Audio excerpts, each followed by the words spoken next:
Yan, isang magandang hapon mga guys. Ngayong hapon, ako po ay kakain at magme-merienda. Mukhang nagutom na ako ngayon. Kanina kasi ang tanghalian ko ay supas lang, hindi ako kumain ng kanin. Ay talaga pag ano pala, hindi ka sanay gutom ka agad. Isipin mo, alas 2 ano pa lang, gutom na ako. Ang merienda ko ngayon, ito yung aking merienda. Kakain ako ngayon ng kanin. Yan. Kain ako ng kanin at ako yung nagtimpla ng aking kape. Yan, sobrang mainit. Iinom ako ng kape.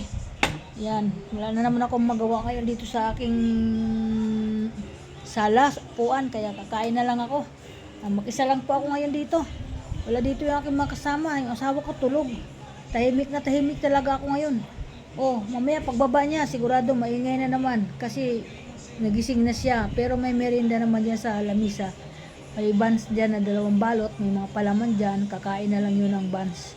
Bahala na siya, basta ako kakain ako ng kanin mga guys kasi nagutom talaga ako.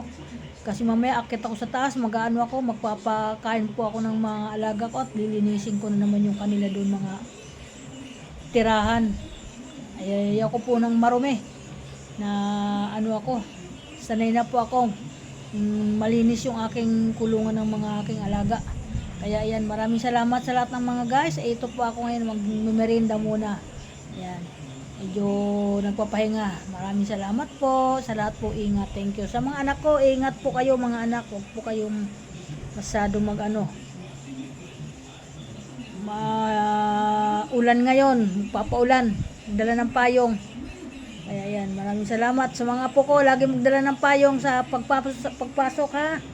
Kakalimutan ng payong kasi pabigla-bigla ang ulan natin. Thank you. Maraming salamat po. Ingat sa lahat.